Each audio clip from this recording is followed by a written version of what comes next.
बिस्मिल्लाहिर्रहमानिर्रहीम।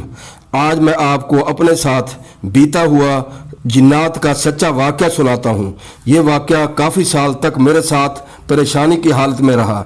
मेरे साथ इस तरह होता था कि जब मैं रात को या दिन में रोज़ाना सोता था और मैं मुकम्मल तौर पर गहरी नींद में होता था, तब मुझे कुछ लोगों के बोलने की आवाज़ें आना शुरू हो जाती थीं और मुझे ऐसा महसूस होता था कि मेरे दोस्त या कोई गैर लोग मेरे कमरे में आ गए हैं और वो आपस में बातें कर रहे हैं।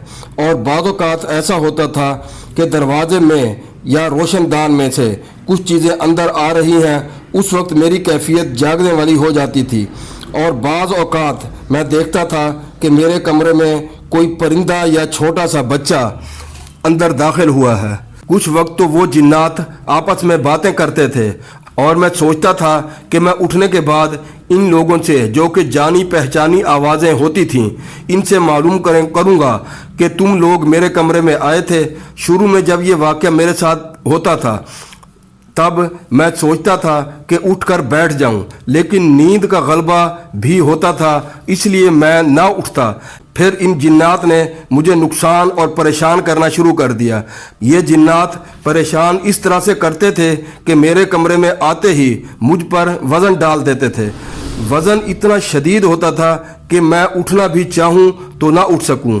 वज़न डालने के बाद मेरे साथ लेट जाते थे और वजूद के मुख्तलिफ हिस्सों को अपनी ताकत से दबा देते थे, जिससे मुझे शदीद तकलीफ़ होती थी और मुझ पर गहरी नींद का गलबा भी होता था। ये जिन्नात कुछ वक्त मुझे परेशान करने के बाद खुद ही चले जाते थे।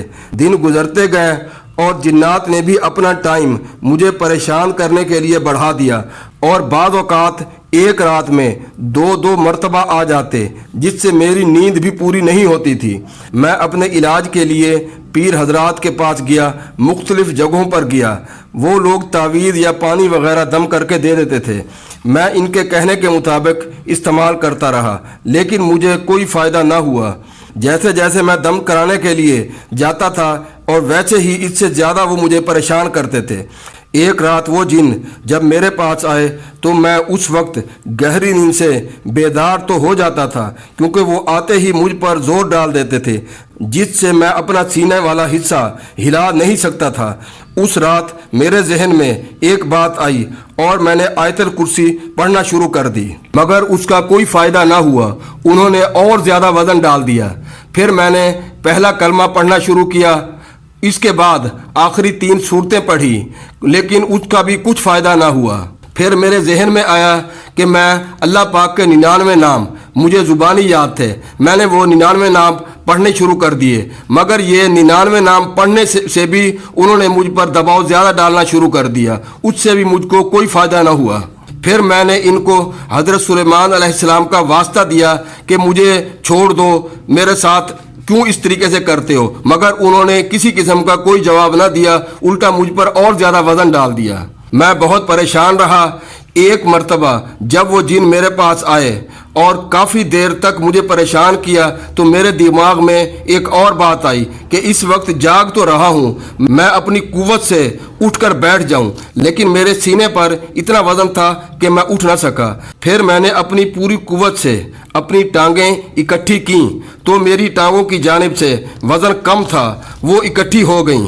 तो वो जिन उस वक्त मेरे नज़दीक से चले गए। तब मैंने यही मामूल बना लिया कि जब भी मेरे पास आते थे मैं अपनी टांगें अपने पूरी ज़ोर से इकट्ठी कर लेता था। अगली वीडियो में मैं आपको ये बताऊंगा कि किस बुज़ुर्ग ने मेरा इलाज किया और किस तरह से मेरा इलाज किया, और ये भी बताऊंगा कि मेरे पास ये जिन्नात क्यों आते थे और मुझे ये मालूम है कि वो मेरे पास क्यों आते थे और मुझे क्यों परेशान करते थे।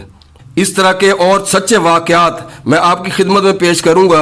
मेरे इस चैनल को सब्सक्राइब करें ताकि आने वाली हर वीडियो आप तक पहुंच सके।